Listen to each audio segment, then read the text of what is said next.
Hello friends, you are welcome to Sky Limit Institute YouTube channel.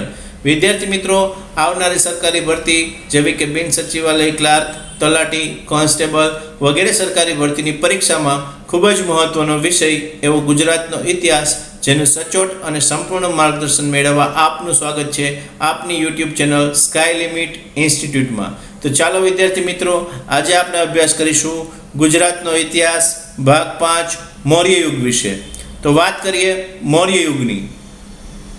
તો ગુજરાતના પ્રમાણિત સમયની શરૂઆત મૌર્ય સામ્રાજ્યના સ્થાપક ચંદ્રગુપ્ત મૌર્યથી ગણાય છે. તો ગુજરાતના પ્રમાણિત સમયની શરૂઆત ક્યારથી ગણાય છે? તો કે ગુજરાતના પ્રમાણિત સમયની શરૂઆત મૌર્ય સામ્રાજ્યના સ્થાપક ચંદ્રગુપ્ત મૌર્યથી ગણાય છે. તેમજ ગુજરાતના દસ્તાવેજી ઇતિહાસની શરૂઆત ક્યારથી ગણાય છે? તો કે ચંદ્રગુપ્ત મૌર્યથી જ. તો આ બધી વાત ગુજરાતના પ્રમાણિત સમયની શરૂઆત જે ચંદ્રગુપ્ત મૌર્યથી થાય છે. તો ભારતના પ્રમાણિત સમયની શરૂઆત ક્યારથી ગણાય છે? તો કે મગધ રાજા બિંબિસારથી, જે હર્યક વંશનો સ્થાપક હતો. હવે વાત કરીએ ભારતમાં પ્રાગ મૌર્ય યુગ વિશે, એટલે કે મૌર્ય યુગ પહેલાંના સમયગાળા વિશે. તો જેમાં હર્યક વંશનું શાસન હતું. તો હર્યક વંશના શાસક તરીકે સૌપ્રથમ આવે છે ગાદીએ બિંબિસાર, જે ઈસવીસન પૂર્વે 544થી ઈસવીસન પૂર્વે 492 સુધી રાજગાદીએ રહે છે. જે બિંબિસાર હતો તે હર્યક વંશનો સ્થાપક હતો.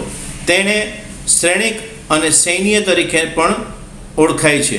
તેણે બૌદ્ધ સંઘને કદમવેણ વન ભેટમાં આપ્યું હતું. જે બિંબિસાર છે એણે બૌદ્ધ સંઘને કદમવેણ નામનું વન ભેટમાં આપ્યું હતું. ત્યારબાદ તેનો પુત્ર અજાતશત્રુ, એટલે કે બિંબિસારનો પુત્ર અજાતશત્રુ છે એ ગાદી પર આવે છે. ઈસવીસન પૂર્વે 492થી ઈસવીસન પૂર્વે 460 સુધી રાજગાદીએ રહે છે.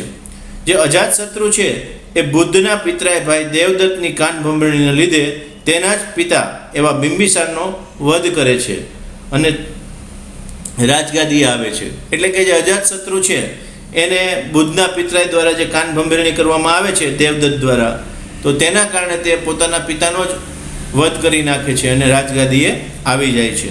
ત્યારબાદ તે ઈસવીસન પૂર્વે 483માં પ્રથમ બૌદ્ધ સભાનું આયોજન કરાવે છે.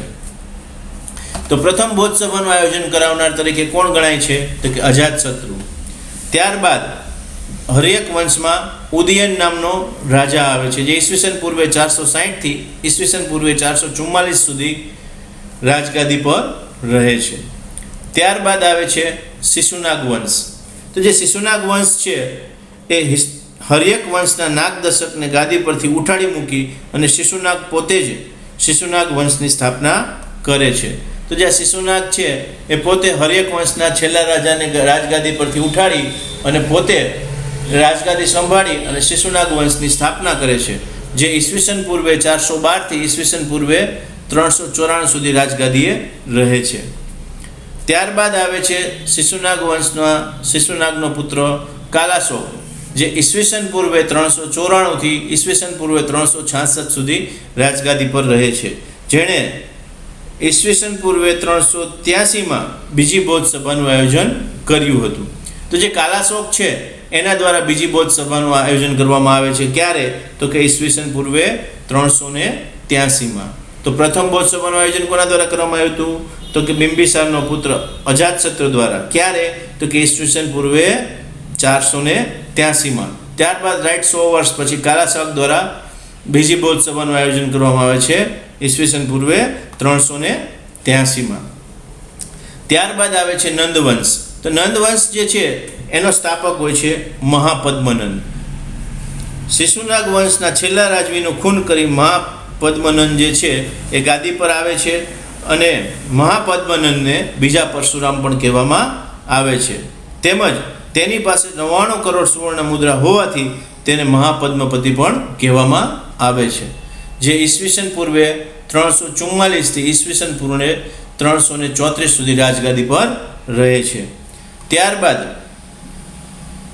ધનાનંદ, જે નંદ વંશનો છેલ્લો શાસક હોય છે, જે ઈસવીસન પૂર્વે 334થી ઈસવીસન પૂર્વે 323 સુધી રાજગાદી પર રહે છે. જે ધનાનંદ છે એ ખૂબ જ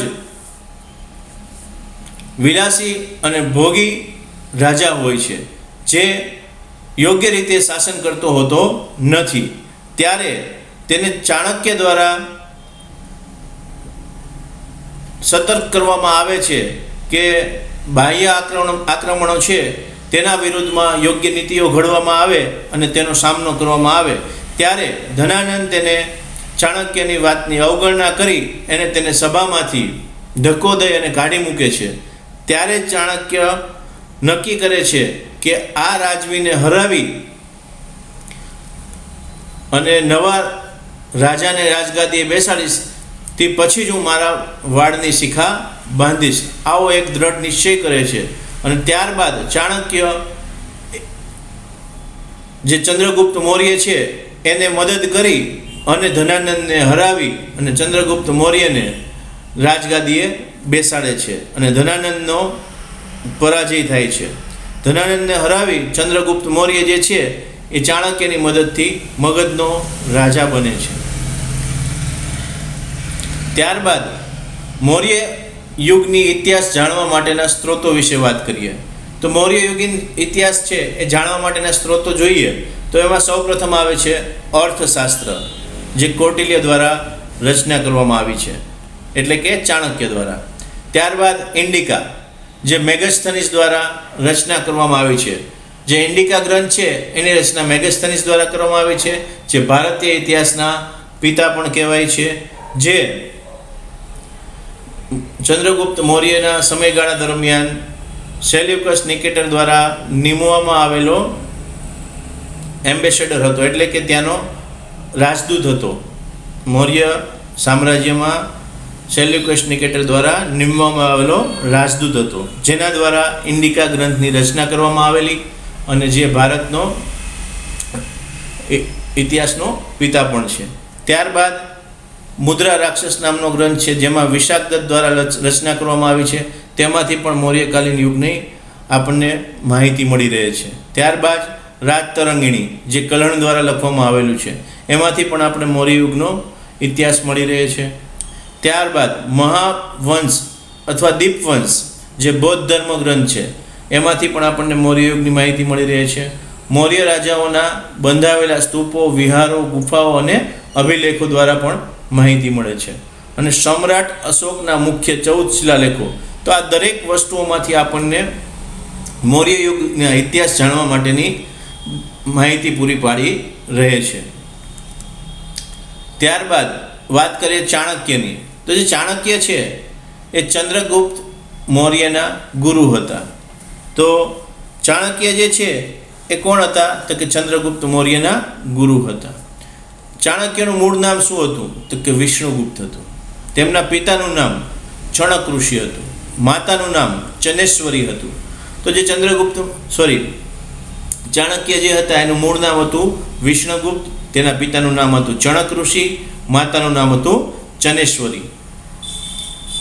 ચાણક્યના અન્ય નામ પણ હતા, એક કૌટિલ્ય, બીજું ચાંગદેવ. જે ચાંગદેવ જે છે એ સાંસારિક નામ હતું. તો ઘણીવાર પરીક્ષામાં એવો પણ પ્રશ્ન પૂછાયેલો છે કે ચાણક્ય જે છે એનું સાંસારિક નામ શું હતું? તો કે ચાંગદેવ. ત્યારબાદ ચાણક્યએ રચના કરેલ ગ્રંથ એટલે કે અર્થશાસ્ત્ર. જે અર્થશાસ્ત્ર છે એમાં 15 પ્રકરણોમાં વિભાજિત પુસ્તક છે. એટલે કે ચાણક્ય દ્વારા જે રચના કરવામાં આવેલ ગ્રંથ અર્થશાસ્ત્ર છે, જેની અંદર 15 પ્રકરણોમાં વિભાજિત કરવામાં આવેલું છે. અને કૌટિલ્યનો અર્થશાસ્ત્રમાં જે ઉલ્લેખિત ભારત છે એ મૌર્યકાલીન રાજ્યનું સ્વરૂપ, સિદ્ધાંતો અને રાજાના કર્તવ્ય વિશેની માહિતી આપેલી છે. અને એમાં જે રાજા હોય એણે લેવાના કર વિશે એક સરસ મજાનું વાક્ય લખેલું છે કે મધમાખી ફૂલોમાંથી એટલી માત્રામાં મધ મેળવે છે કે જેથી બંનેનું અસ્તિત્વ જળવાઈ રહે છે.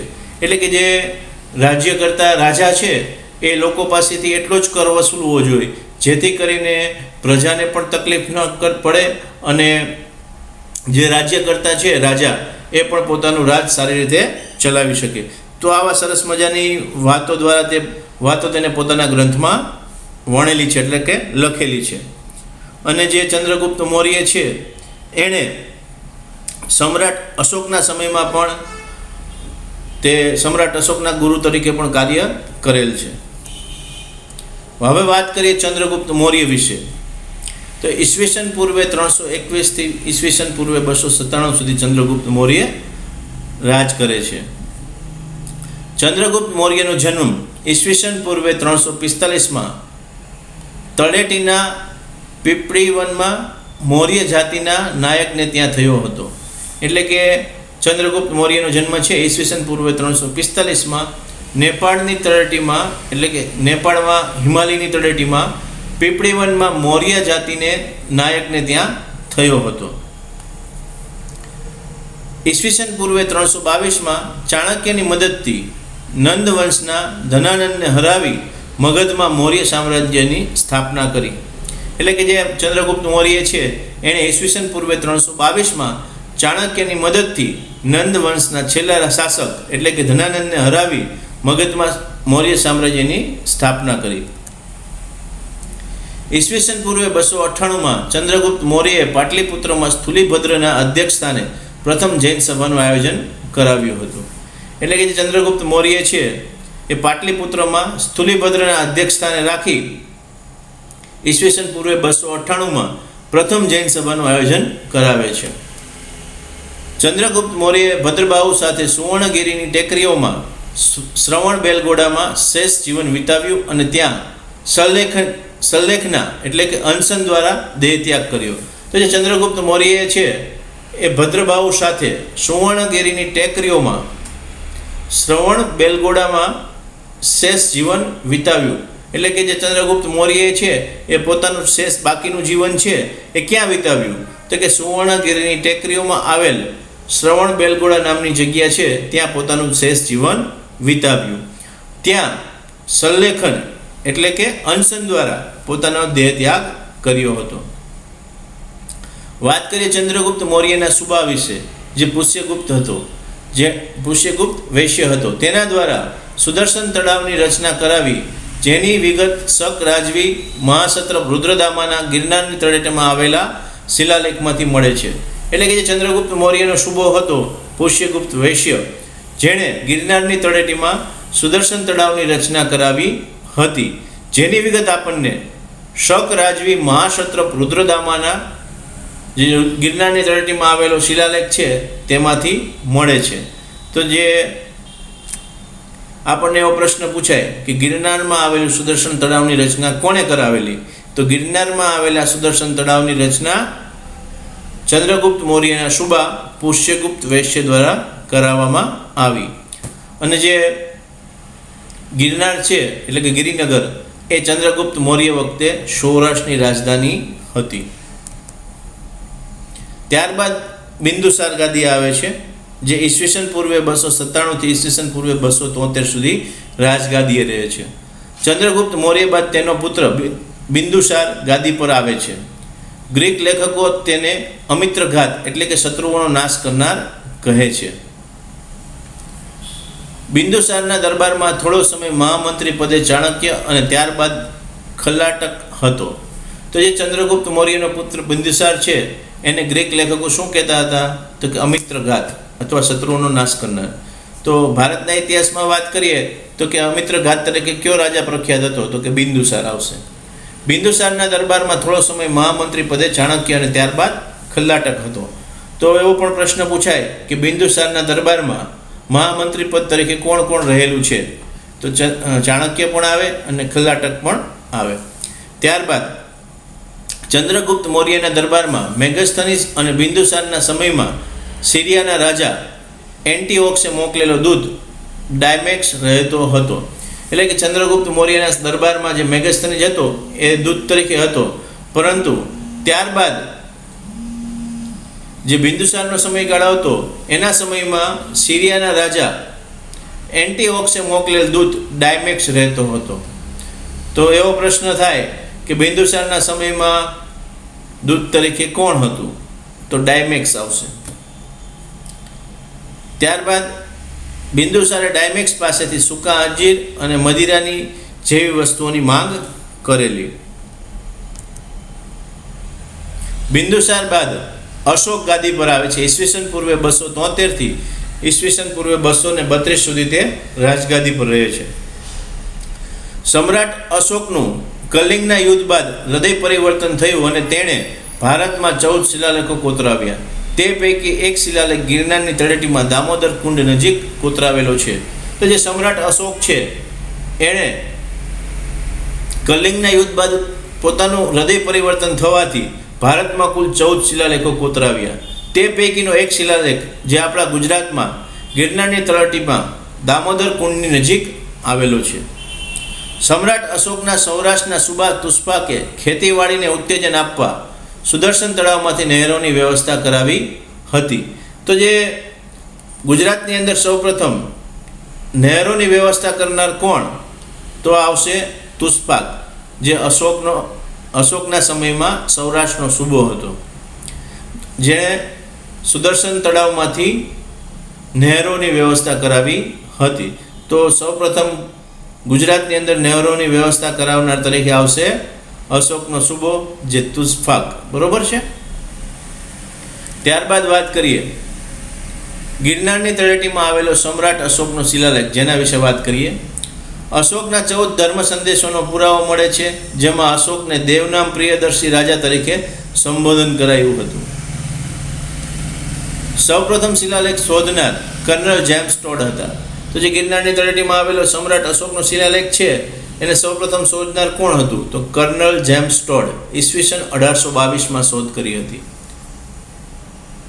ત્યારબાદ સૌપ્રથમ લિપિ ઉકેલનાર જેમ્સ પ્રિન્સેપ હતા, જેણે ઈસવીસન 1838માં લિપિ ઉકેલી હતી. એટલે કે જે ગિરનારની તળેટીમાં આવેલો સમ્રાટ અશોકનો શિલાલેખ છે જેની લિપિ ઉકેલનાર કોણ હતા?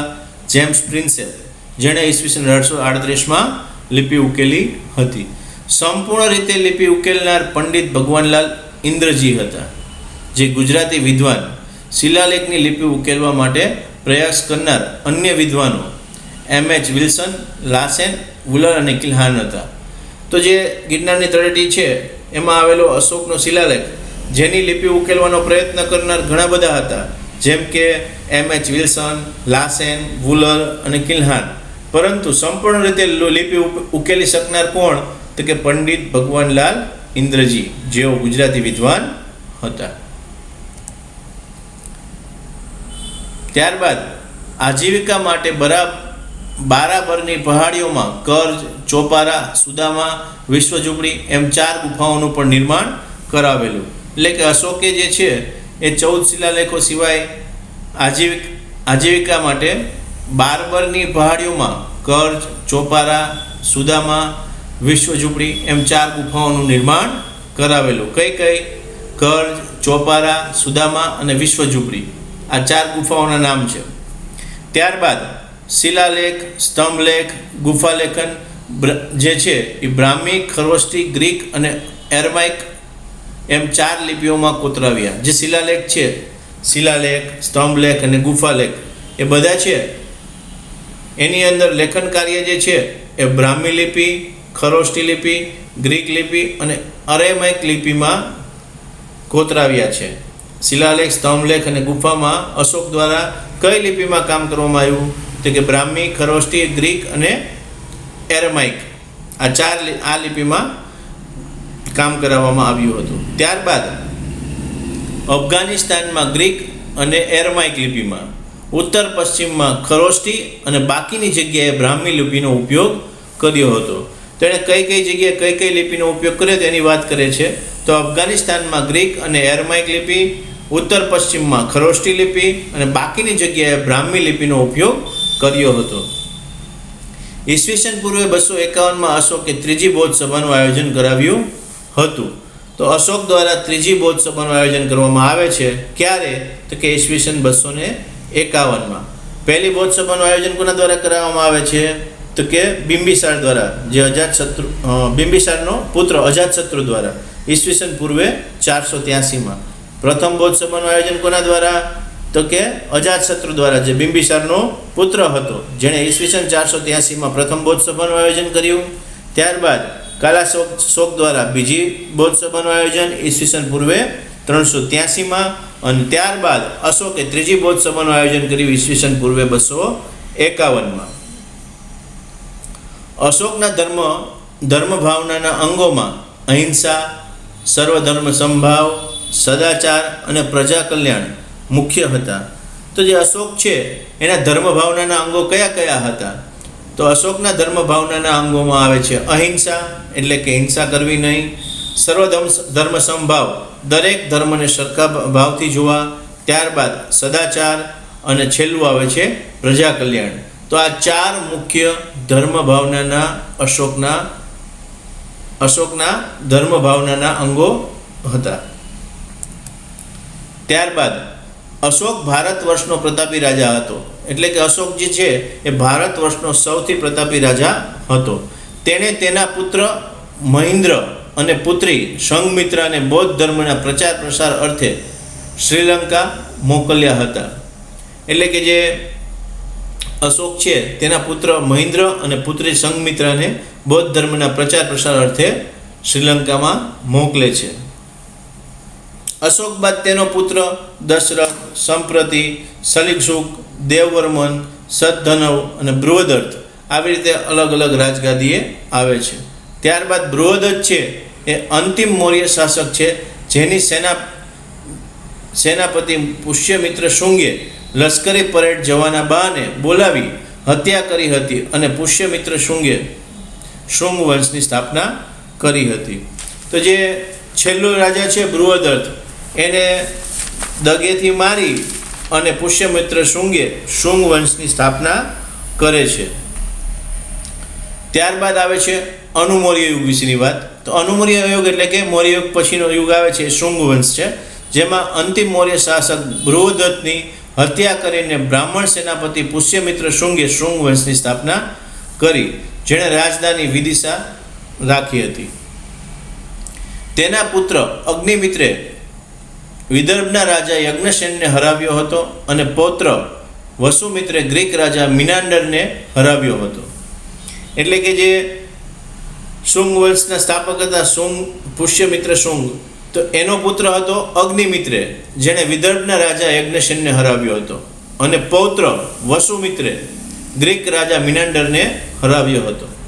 દરબારી કવિ પતંજલિએ યોગ દર્શન તથા મહાભાષ્યની રચના કરી હતી. તો યોગ દર્શન તથા મહાભાષ્યની રચના કરનાર કોણ? તો કે પતંજલિ ઋષિ. આ સમયમાં મનુસ્મૃતિનું પણ પુનઃસંકલન થયું હતું. શુંગ શાસકો બ્રાહ્મણ હોવાથી બ્રાહ્મણ ધર્મનું પણ પુનર્થન થયું હતું, અને તેને રાજ્યાશ્રય મળ્યો હતો. એટલે કે શુંગ શાસકો પોતે બ્રાહ્મણ હતા, તેથી બ્રાહ્મણ ધર્મનું પુનરુત્થાન થાય છે, અને તેને રાજ્યાશ્રય પણ આપે છે. યવન રાજા એન્ટિલસિડ્સના દૂત હેલિયો ભાગવત ધર્મના અંગીકાર કર્યો, અને તેની યાદમાં વિદિશામાં એટલે કે બેસનગરમાં ગરુડ ધ્વજ ઊભો કરાવ્યો હતો. એટલે કે શુંગ શાસકો બ્રાહ્મણ હોવાથી બ્રાહ્મણ ધર્મનું પુનરુત્થાન થાય છે, અને બ્રાહ્મણોને રાજ્યાશ્રય આપે છે. યવન રાજા જે એન્ટિલસિડ્સ હતા, તેનો દૂત હેલિયો જે હતો એણે ભાગવત ધર્મનો અંગીકાર કર્યો હતો, અને તેની યાદમાં વિદિશામાં એટલે કે બેસનગરમાં ગરુડ ધ્વજ ઊભો કરવામાં આવ્યો હતો. પુષ્યમિત્રે 2 અશ્વમેઘ યજ્ઞો કરાવ્યા, જેના કારણે શુંગ વંશને અશ્વમેઘ પુનરુદ્ધાર યુગ તરીકે પણ ઓળખવામાં આવે છે. તો અશ્વમેઘનો પુનરુદ્ધાર યુગ તરીકે કયા યુગને ગણવામાં આવે છે? તો કે શુંગ વંશના યુગને ગણવામાં આવે છે, તો શુંગ યુગને ગણવામાં આવે છે. ભારત હુતના બૌદ્ધ સ્તૂપનું નિર્માણ પુષ્યમિત્ર શુંગે કરાવ્યું હતું. છેલ્લા વંશજ દેવભૂતિની તેના મંત્રી વાસુદેવ કણવે દ્વારા હત્યા કરી અને સત્તા મેળવીને કણવ વંશની સ્થાપના કરી. એટલે કે શુંગ વંશનો છેલ્લો રાજા હોય છે દેવભૂતિ, જેની તેના મંત્રી વાસુદેવ કણવે દ્વારા હત્યા કરવામાં આવે છે, અને કણવ વંશની સ્થાપના કરવામાં આવે છે. કણવ વંશમાં છેલ્લો રાજા સુશર્મ હતો, અને સાતવાહન વંશમાં રાજા સિમુકે તેને પરાજય આપી મગધ રાજ્યને આંધ્રમાં ભેળવી દીધું.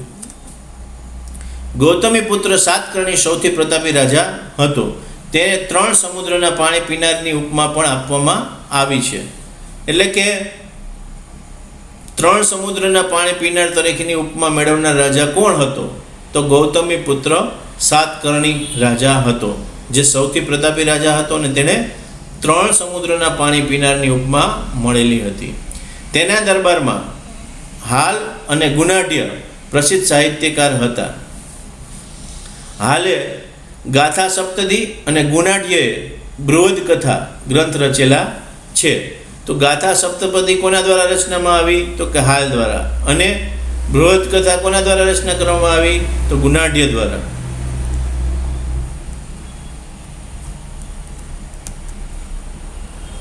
તો વિદ્યાર્થી મિત્રો, જો તમને આ લેક્ચર પસંદ પડ્યો હોય તો તેને લાઈક કરો, શેર કરો અને સબસ્ક્રાઈબ કરો. ધન્યવાદ.